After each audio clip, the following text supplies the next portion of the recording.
Okay, we've discussed casting bullets, lubricating bullets, sizing bullets. Now you have a bullet that you want that is cast, sized, lubricated, powder coated, whatever the hell you want to go. And that bullet is a certain diameter. One important thing you have to remember, we're going to talk about expanding plugs, or M-dies as they're called. And now we're going to get into another tool you need, okay, with cast bullets, and that is your expanding dies, okay. Basically what you want to do, I'll hold this up, if you look, that's a case neck, and you see, this is a real shitty drawing, but you want to flare the neck out so the bullet can slip in there, okay. And this is used with either a cast bullet or with a flat base jacketed bullet. You may have to do this sometimes. Now the ideal thing is neck tension. What is neck tension? You want the case, say your bullet is 300 thousandths in diameter, 0.300. You want 2 thousandths neck tension. So the neck of the case or the body of the pistol case must be 298, so there's 2 thousandths press fit. But the problem with lead bullets is they're soft, even powder coated bullets. If you catch on the edge of the case or push, it will shave the bullet, or in this case, what we're doing is trying to seat this flat base jacketed bullet on there. And without the neck flare, it'll either deform the case, get this to focus like that, and create a problem, or in a worst case scenario, it will crush the case neck. Okay, so actually loading these bullets with the flat base, I had to flare the necks on this to get it to do it right, okay? So flare, and then now another thing, if you flare a neck, you're going to have to crimp it. You're going to have to snap that little area back down in, or do something to get that flare out of there in the end. Now, people have asked me, hey, why do you have like this 3-die set? This is for the 11.35 by 52R. You will either find a 3-die reloading set, usually most common calibers generally for handguns, or like these old black powder cartridges. And what the third die is there is an expanding plug like this in the die. And because what it is the sizing die does not have a ball in it. It just knocks out the primer and squeezes the case to the size. Now, then you have to decide, like with this kit, it is made specifically for a certain diameter bullet, okay? Which I was using a larger diameter, so now I have a problem. So what I had to do is go and make a custom-made plug that will expand my neck to the correct thing. You can't see the step. There is a step in this. I got some other ones you can see closer. All right, so how do we go about it? Well, like I said, first thing is some die sets have an expanding plug in them, usually a 3-die set, be it for rifle or handguns. That's what the third die is. You have your sizing die, and like RCBS carbide 9mm, there is no plug in there. There's just a depriming rod, and that's it. Then what you would do is once you size your brass, you would get a corresponding correct diameter expanding plug and expand for whatever, be it a jacketed bullet or a little bit larger lead bullet, and that's what you'd use. Now, like I said, when you buy a 3-die set, make sure they usually list what bullet the expanding plug is for. Now, You can get them in a set, or we'll look at some of the other ones that you can get as an extra add-on. Now, for years, Lyman, they bought Ideal, which Ideal was a bullet maker from way back when. And so Lyman kind of exclusively, or has been for years, the #1 reloading company that got into cast bullets. They made molds, and they made the tools that you would need to load these cast bullets on there. And we're going to talk about what is called the Lyman M dies. Okay, there's an M1, M2. We're going to take a look at those next. Okay, for years, Lyman made what is called expanding die M1, and this is an M2. I believe they're still available. And all this is a die body with a big hole in there and threaded on the back side. It goes clear through, if you can see, on both of these.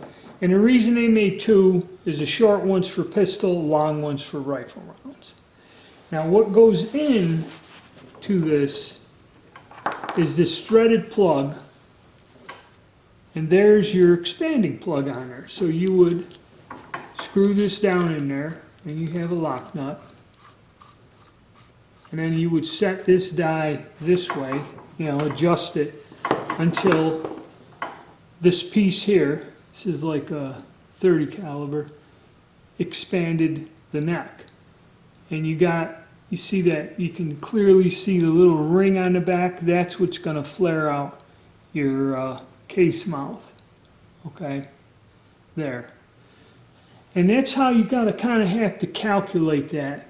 2,000ths neck pressure or neck tension is a rule of thumb, and you'd want another 4,000ths in general to flare out the mouth so the bullet can seat in there. And that could be either, it's usually used with cast, but like I showed you, sometimes even a jacketed bullet needs this. Okay. Now in the old days, these things were set. So in other words, you had, and how they made them is once you get the body, that's all you need. You get the body and that as a set. You could buy it as a set for 30 caliber or something. But say you wanted to load 6.5 or 7 millimeter, you would go and buy another one of these plugs. The older ones are all machined in one piece. This is a newer plug that Lyman made. I remember when I fooled with them 30, 40 years ago. And what Lyman does now is they make these aluminum bodies, and then you can buy these tips. So once you get the end die and the rod, you just buy the plug itself, and then the plug will thread in there. Okay, and this is to save you some money. That way you don't have to have a plug or this whole thing for each different size you want. This is Buffalo Arms custom made one. This one here is just set to one size, and it's custom made for a certain size bullet. And I had that made. These things, it can be costly. And generally you'd find this for black powder or odd, if you're using an odd diameter bullet, which I do, so these expanding plugs are what's needed. But that's one type of tool, the Lyman M die, okay? And you have to have a threaded rod. This was an older style tool, and still it can be expensive once you accumulate it, but I have them. And so for me, I've already had them for years. But if you run across them, or say you're at a yard sale and you can get a bunch of these, that's what they are, that's what they look like. And if you can get them reasonable instead of buying them brand new, you can go with that. So now we'll take a look at a tool that's a little bit more versatile and not that expensive. Okay, this is the Lee Universal Expander. Okay, and what you do is when you buy this tool, it's a body, and it has this plug in the top. Okay, and again, clear through, it's just a hollowed out die body. And there's two pieces that come in there. There were two little pointed expanding plugs with a very sharp taper, and that's what they sell you. And you use this to set the depth, and you can either use one or two in tandem and this and that. I got rid of those, and what it is, we just want to use the body and the plug. Now, how this works, and this is where this is versatile, is now all you got to do to make a plug is machine a certain diameter piece of steel like this. And then this will drop in to the body. You see how, yep, it kind of goes in there.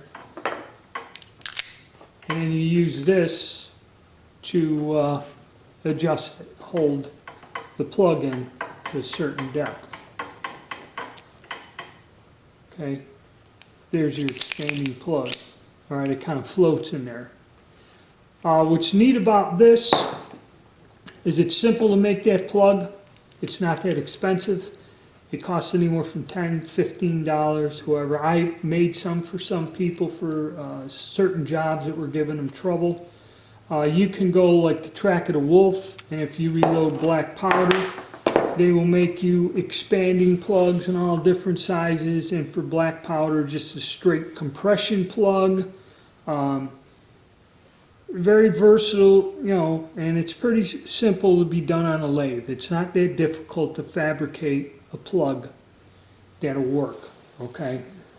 And another thing about the Lee universal expanders, not only do many companies make expanding plugs for you, but we're going to look at some from NEO bullet molds.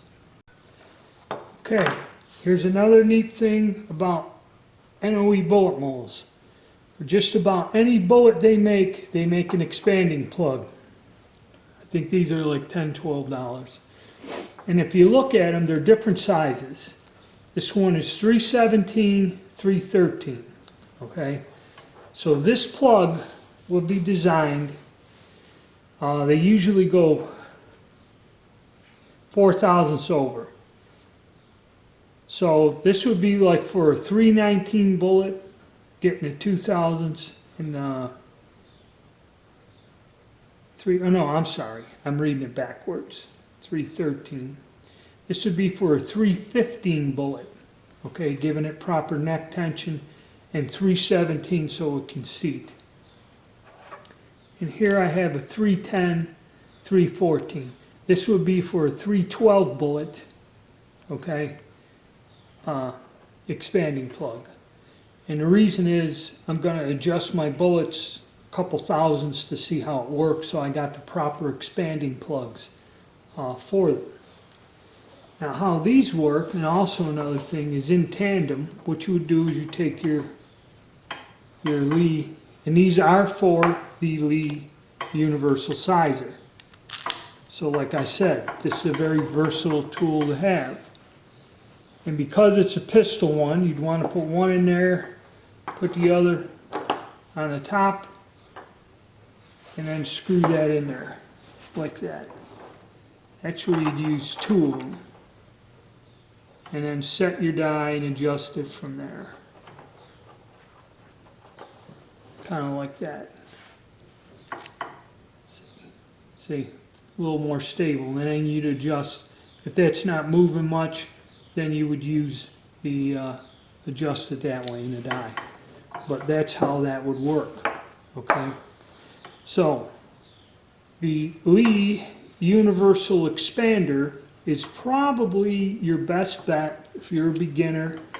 You get the one tool, and like I said, these companies do make a product. As you see, I don't know if you can see the step on there, but there is a little bit of a step, sort of two sizes. And that's how all of that works, okay? I see this here you got to keep in a bag, and I'll have to double check them with the calipers.